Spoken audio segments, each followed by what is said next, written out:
ఆకలివేస్తుంది. ఆకలిని చల్లార్చడానికి అన్నం కావాలి. భోజన పదార్థాలన్నీ అన్నాలే. అన్నాన్ని తింటేనే ఆకలి చల్లారుతుంది. ఆత్మారాముడు సంతోషిస్తాడు. అందుకే ఆకలి వేసినప్పుడు 100 పనులున్నా సరే వాటిని పక్కన పెట్టి ముందు భోజనం చేయాలని శతం విహాయ భోక్తవ్యం అనే ప్రాచీన సూక్తి చెబుతోంది. అన్నంలో నుంచి సకల ప్రాణులు పుట్టాయని, అన్నం తినడం వల్లనే బతికి బట్టకడుతున్నాయని, చివరికి అన్నంలోనే లయమవుతున్నాయని ఉపనిషత్తులు ఘోషిస్తున్నాయి. అన్నాన్ని నిందించకూడదని, తూలనాడకూడదని వేదం చెబుతోంది.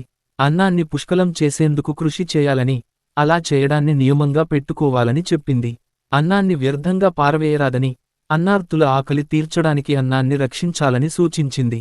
అన్నాన్ని సృష్టించడానికి యజ్ఞం చేయాలని, యజ్ఞం వల్ల వర్షాలు కురుస్తాయని, వర్షజలాలతో పంటలు పండుతాయని, పంటల వల్ల అన్నం లభిస్తుందని, అన్నం నుంచే సకల ప్రాణులు ఉద్భవిస్తాయని భగవద్గీత పలికింది. దేవతలకు అమృతమే ఆహారం. అందుకే వారికి అమృతాంధసులు అని పేరు. వారు మానవుల్లాగా అన్నం తినరు. కనుక వారికి అన్నంతో పనిలేదు. కానీ మానవులు అన్నగత ప్రాణులు అంటే అన్నం లేనిదే బతకలేరు. అందుకే మానవులకు అన్నంతో నిత్య సంబంధం ఉంటుంది. పూర్వకాలంలో తీర్థక్షేత్రాలను సందర్శించే యాత్రికుల కోసం అన్నసత్రాలుండేవి. రాజులు, ధనవంతులు ఈ అన్నసత్రాలను కట్టించి ఉచితంగా అన్నం పెట్టేవారు. అన్ని దానాలలో అన్నదానం గొప్పదని పెద్దల మాట. నేడు అలాంటి అన్నదాన సత్రాలు పుణ్యక్షేత్రాలలో ఉన్నాయి.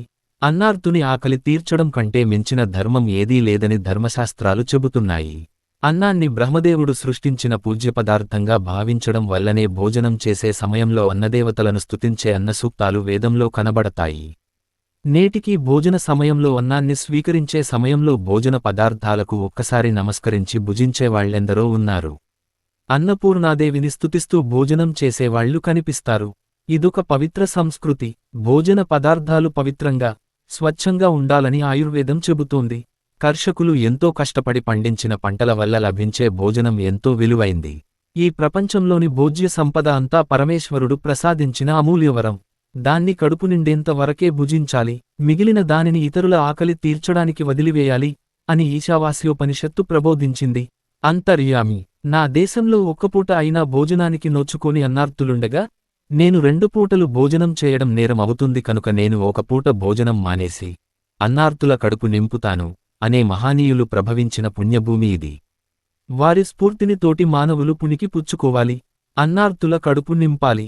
ఇదే కదా మానవత్వం. అన్నమో రామచంద్ర అనే దుస్థితిని దూరం చేయడానికి ప్రతి మనిషి పూనుకోవాలి. ఈ ప్రపంచంలోని సంపద కేవలం కొందరి సొత్తు కాదు. అందరూ సమిష్టిగా అనుభవించవలసిందనే ఇంగిత జ్ఞానం అందరిలో ఉదయించాలి.